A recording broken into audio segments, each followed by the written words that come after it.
You know, this used to be a part of my daily uniform, is to put this badge on around my neck and head into the PD, but that is no longer the case. I left the PD over 4 years ago to focus solely on my real estate career and taking care of my clients, and it's been great. Now, thankfully, I didn't leave everything behind.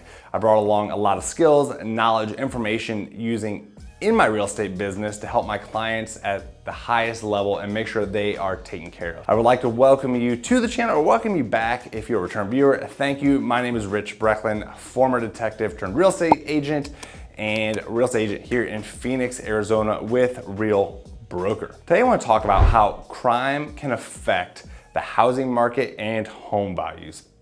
And like I said, I was a violent crime detective, and to kick it off, I want to start with the story.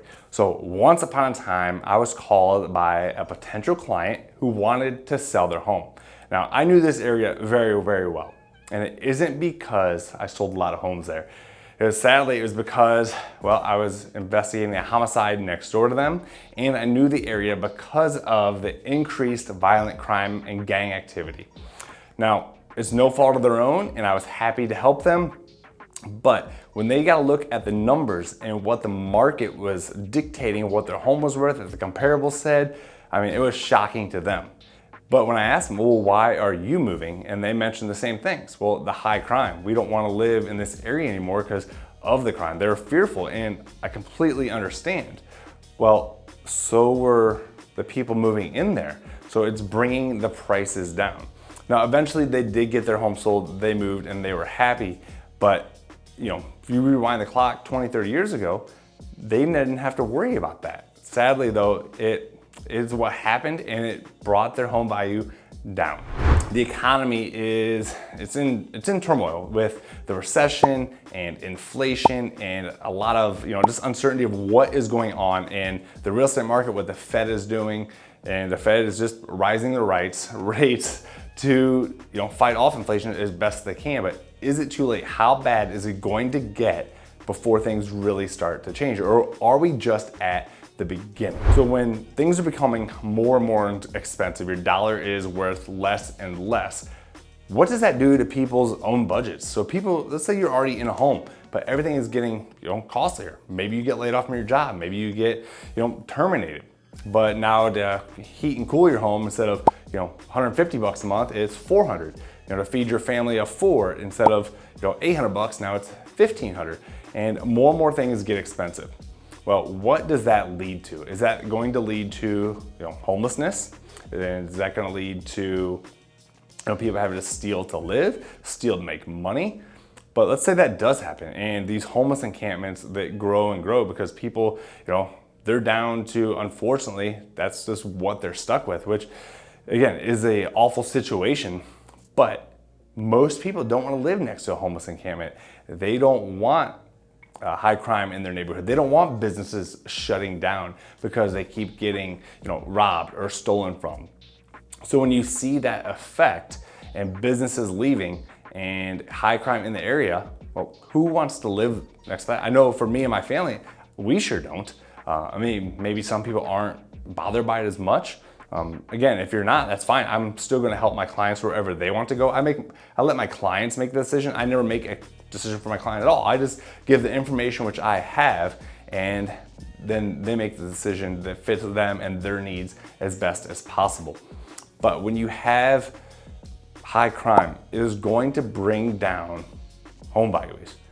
I haven't seen any study that says otherwise. But when you're moving to the area, how do you know where to go and how do you know what to look at? There's a few different resources you can look at. I know a lot of real estate agents, they don't touch crime. They don't want to talk about it. They don't want to steer people. Well, it's only steering if you're steering someone based on a protected class because of, race, religion, sexual orientation, anything like that. They don't do that. That is wrong.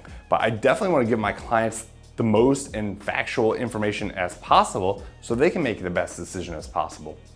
And if I know of something to be fact, I will tell my clients, this is fact. Or I will direct them to a site like Neighborhood Scout. I'll say, Google the area, see what you can come up with, see what news articles are out there. I'll direct them, to my police officer friends who are still on the job. I say, talk to them. They will tell you exactly what is going on instead of having to rely on the media. Some other websites are Spot Crime, it's kind of like a crime mapping system, or Area Vibes. There's a lot of different sites out there, but depends on where they get their data from and how up to date and accurate it is. But Spot Crime seems to be pretty good as far as looking at different crimes on a map if you have a specific area you are looking for. Some things are gonna have to happen though to fight off inflation and recession. I'm not sure exactly what that is. We'll see what the Fed is going to do, if they even have a plan, if they're just kicking the can down the road. But I would say this to all of my clients, anyone watching, but spend your money, invest your money wisely. Be careful of the debt you're taking out. So many people are buying new cars, paying over MSRP for a vehicle. Now I understand even for real estate, because real estate is a long-term game.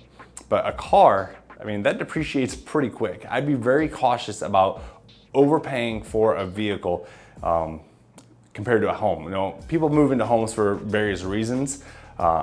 Again, don't try and day trade real estate. Why are you moving? To me, that's the biggest question. Are you moving just because?